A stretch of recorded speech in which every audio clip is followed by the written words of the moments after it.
खुराक पीसने वाले ग्राइंडर, तो किचन खोलते हो ना, मैं फायर खोलता हूँ।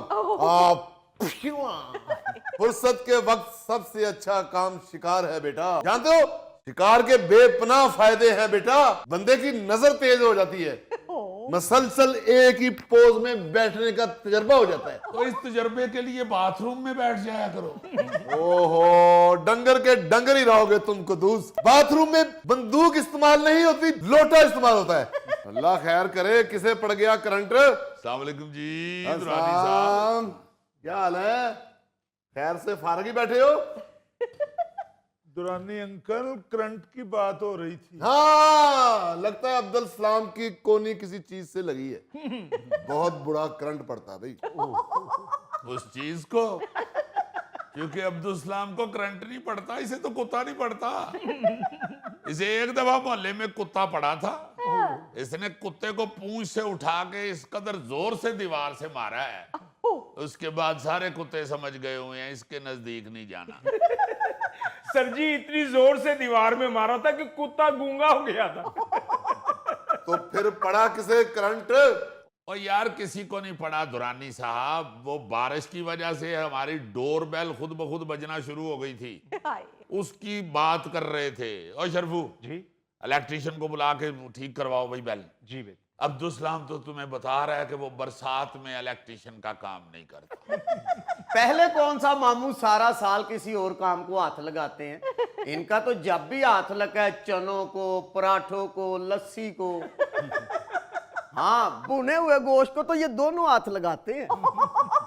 यकीनन किसी सियाने ने पहली दफा अब्दुल सलाम को ही देख के कहा होगा, काम का न काज का, दुश्मन अनाज का।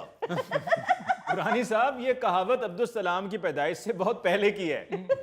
ओ भाई, दुनिया में उस वक्त भी ऐसे लोग थे। बहादुरानी साहब, क्यों नहीं काम का मेरा भाई? सारे घर का बोझ तो मेरे भाई के सर पर है।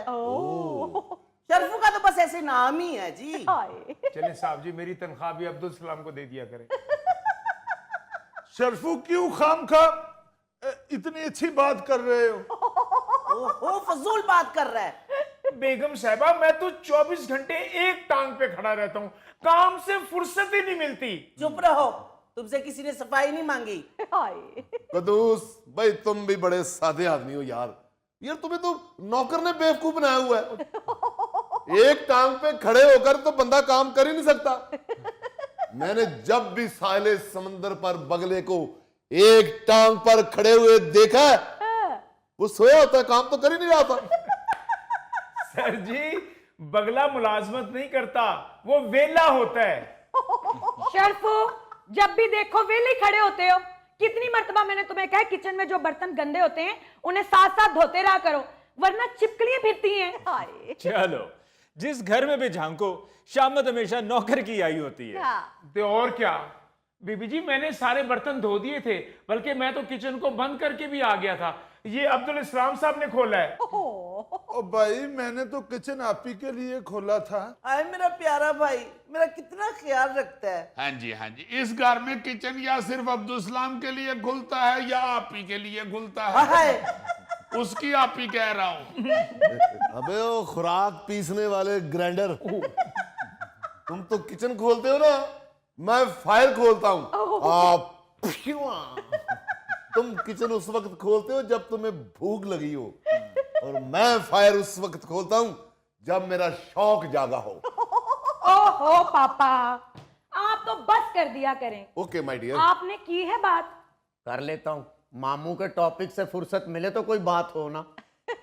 फुर्सत के वक्त सबसे अच्छा काम शिकार है बेटा। लो, जानते हो शिकार के बेपनाह फायदे हैं बेटा। बंदे की नजर तेज हो जाती है, मसलसल एक ही पोज में बैठने का तजर्बा हो जाता है। तो इस तजर्बे के लिए बाथरूम में बैठ जाया करो। ओहो, डंगर के डंगर ही रहोगे तुम कुदूस। बाथरूम में बंदूक इस्तेमाल नहीं होती, लोटा इस्तेमाल होता है। वैसे दुरानी साहब, आपकी जिंदगी का तो दारोमदार शिकार है। ऑफ कोर्स, शिकार से बंदे के अंदर हौसला पैदा होता है। और अली मुमताज साहब, जानवरों की आदतें और मिजाज समझने का मौका मिलता है। बंदर ऐसे करता है तो लोग समझते हैं कि शायद वो खारिश करना है। नो, वो खारिश नहीं करता। जब वो उदास बैठा होता है तो अपने आप को गुदगुदी करता है कि उसकी हंसी निकले। दुरानी अंकल, ये बात समझने के लिए आप कितनी देर बंदरों में रहे हैं? अभी भी मैं बंदरों में ही हूं। हटो। दुरानी अंकल, मैंने तो इतना ही पूछा कि कितना अरसा बंदरों में रहे हैं। Only 1 week. वाह। बंदा समझदार हो कदूस तो हफ्ते में समझ लग जाती है। हाँ जी, हाँ जी। और बंदरों को समझने के लिए बंदे का बंदर मिजाज होना बड़ा जरूरी है। और अगर ना समझ आए तो सारी जिंदगी समझ नहीं आती। क्यों, तुम्हें समझ आती है? वैसे बात ये दुरानी साहब ने मजाक के अलावा बिल्कुल ठीक कर रहे हैं। ये जो शिकारी होते हैं ना, ये जानवरों की आदत से बखूबी वाकिफ होते हैं। एग्जैक्टली। मैं तो अली साहब ये भी जानता हूं कि दरियाई घोड़ा जो मुंह खोलता है ये कितने बजे खोलता है? ये दोपहर 3:40 पे खोलता है मुंह। अच्छा। हाँ, क्योंकि उसका कैलूले को दिल कर रहा होता है, जुमाइया ले रहा होता है। लोग समझते हैं कि ये किसी को काटने लगा। क्यों काटेगा वो? उसके किसी ने प्लाट पे कब्जा कर लिया। बिल्कुल ठीक, बिल्कुल ठीक। वो तो रहता ही छप्पड़ में है, उसके पास प्लॉट थोड़ी होता है। मुझे खुशी हुई अली साहब के उसकी रिहाइश का आपको पता है। लेकिन दुरानी अंकल, ये सब का हमें क्या फायदा? और नॉलेज बढ़ता है, शिकार करना आसान हो जाता है। वाह। लेकिन बेटा तुम्हारे लिए ये काम मुश्किल है, क्योंकि तुम बंदूक उठाओगे तो तुम्हारा कंधा भी निकल सकता है।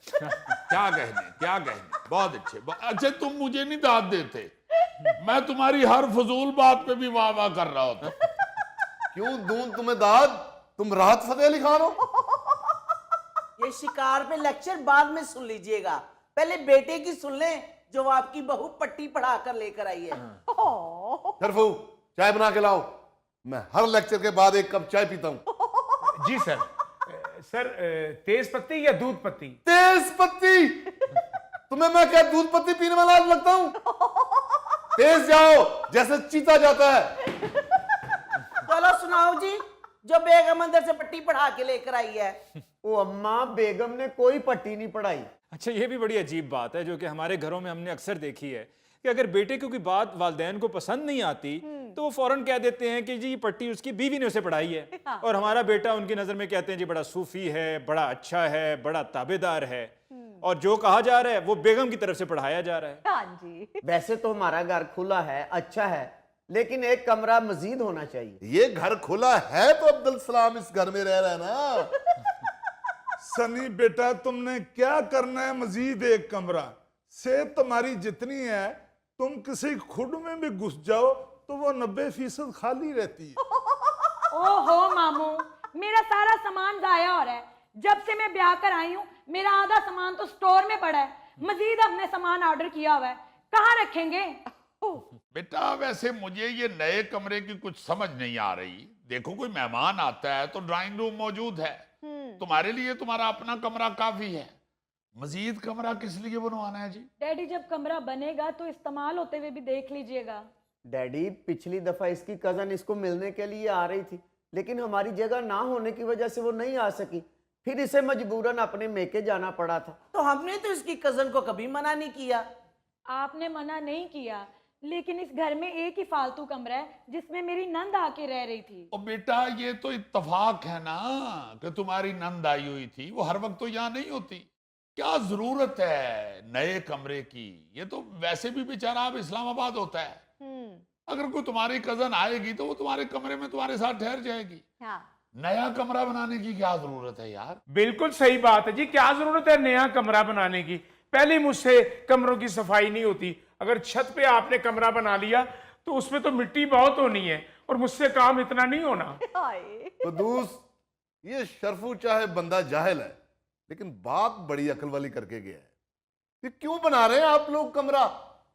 या तो है ना कि छत के ऊपर कमरा डाल के उसकी खिड़की खोल के आपने दरख्त पे बैठे हुए तीतर का शिकार करना है। सिर्फ सोने के लिए कमरा क्यों बनाना है?